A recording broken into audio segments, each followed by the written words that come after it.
My friend, you have met a terrible, terrible demise. But, I don't feel too bad about it.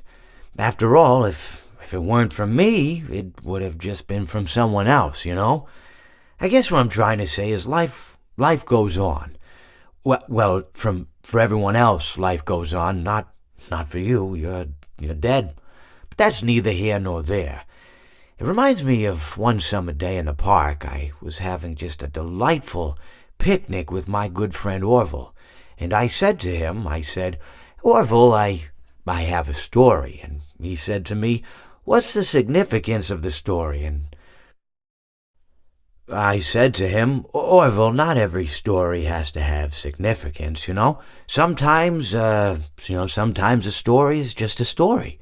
If you try to read into every little thing and find meaning in everything anyone says, you'll just drive yourself crazy. I had a friend do it once.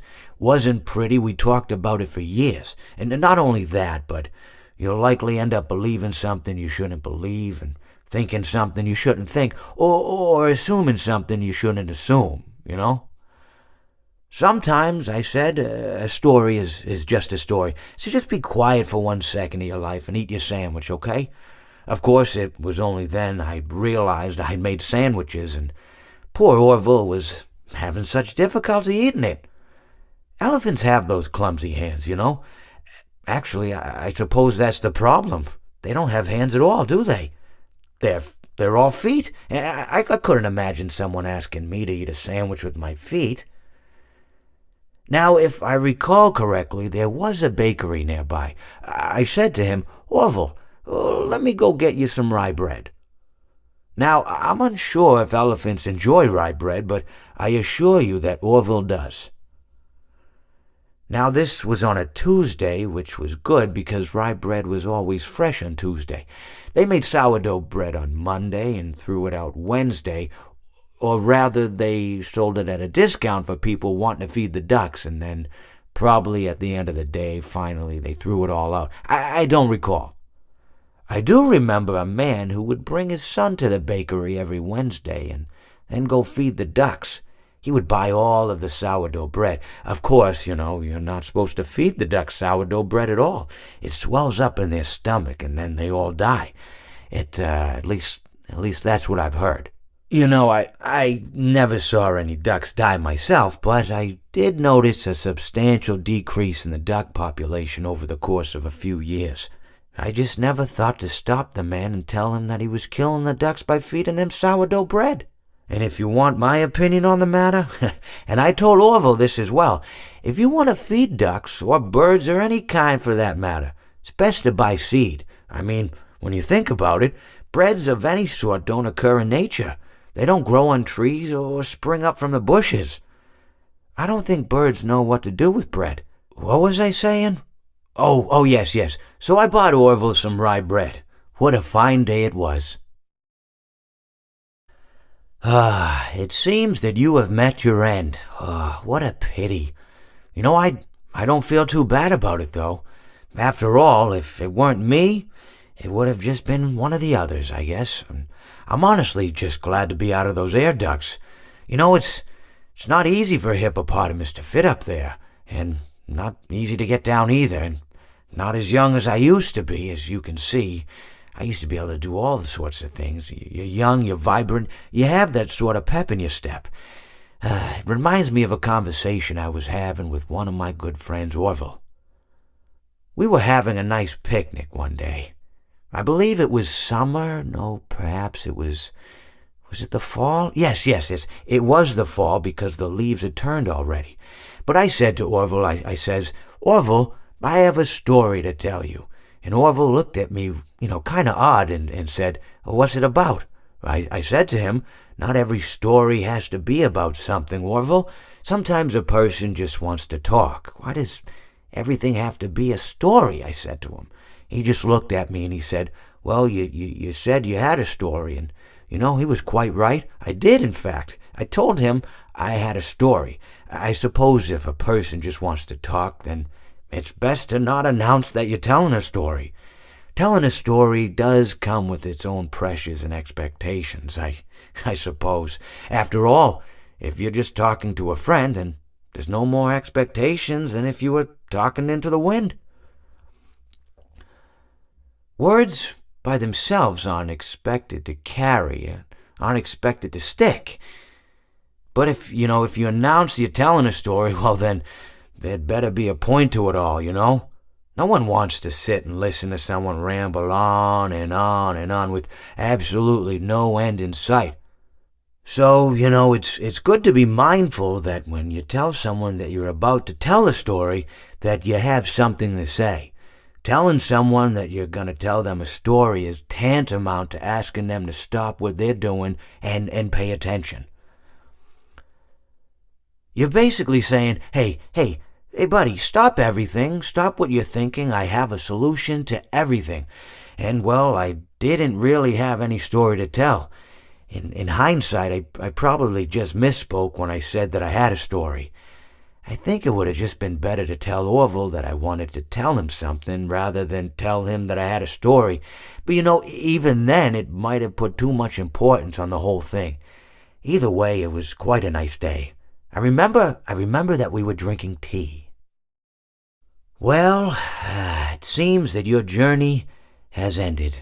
Very sorry about that. It was always going to end this way, of course.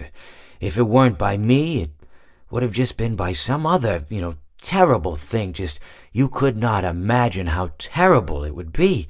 Just, I get scared thinking about it. I'm glad it's not me. It reminds me of a time I was speaking to my good friend Orville. We were sitting on a park bench watching the pigeons. I was on the left, he was on the... Oh, wait, was I on the right or left? Anyways, it doesn't matter. We were sitting on there watching the pigeons. And I said to Orville, "Friend, those birds are frozen." And he kind of looked at me like I'd lost my mind. But I reminded him that it was winter, and often birds will sit in a tree until they freeze, and then they sort of fall to the ground until the sun warms up and they can, move around again. So I said to Orville, "You might as well save those breadcrumbs until the birds thaw, because they can't very well enjoy them in the condition they're in." To which he asked what I meant, and asking what condition the crumbs should be in before he threw them to the birds, assuming that I meant the birds couldn't enjoy the breadcrumbs in the condition that the crumbs were in, when in fact I had meant the birds could not enjoy them in the condition that the birds were in, considering that the birds were frozen. So he took a moment and then threw his last handful onto the ground. I said to him, "Orville, why did you throw the breadcrumbs to the birds when I just told you they're frozen?" To which he responded, "The breadcrumbs are not frozen." Again, misunderstanding my words. I didn't mean to say that the breadcrumbs were frozen when I said I told you they're frozen. I'd been referring to the birds. In hindsight, what I should have said was, and this would make perfect sense, "Why did you throw the breadcrumbs to the birds when the birds are frozen?" He misunderstood upon my correction, stating that he didn't know what else to do with the breadcrumbs, and that perhaps, when the birds thawed, they'd still be able to eat the crumbs. So I said to Orville, and this is what I said to him, I said, "Orville, the birds may be dead." It seems that you have met a horrible demise, my friend, but, these things happen in life. Life goes on. Not for you, obviously. You're dead. But it reminds me of a time I was having a conversation with my friend Orville. We were where were we? I think we were by the river. We were sitting by the river and watching the fish leap over the falls. And I said to Orville, sometimes I feel like a fish leaping over and over again, always trying to get somewhere, though I don't know where, only to find myself in the jaws of a beast. He, of course, looked at me, surprised, "Have you been in the jaws of a beast, friend?" To which I said, "No, of course not, Orville." I said, No. I simply meant that life can seem like a relentless endeavor to overcome meaningless obstacles, only to meet an equally meaningless fate, regardless of your efforts, regardless of the obstacles you've passed. And Orville, he stood and proceeded to drape me with a picnic cloth, to which I asked him, I said, "Friend, what What are you doing?" He looked at me very concerned, really. "I feel like you've gotten too much sun." Indeed, indeed I had. He proceeded to pour me a glass of just ice-cold lemonade.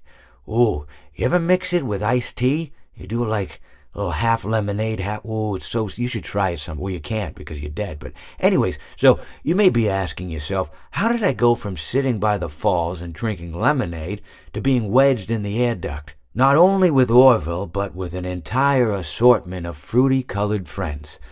Well, there's really no good answer to that, but perhaps I met a demise of my own at some point, and this is my afterlife or my dream, whatever it might mean. I honestly don't know. Or maybe it doesn't mean anything at all.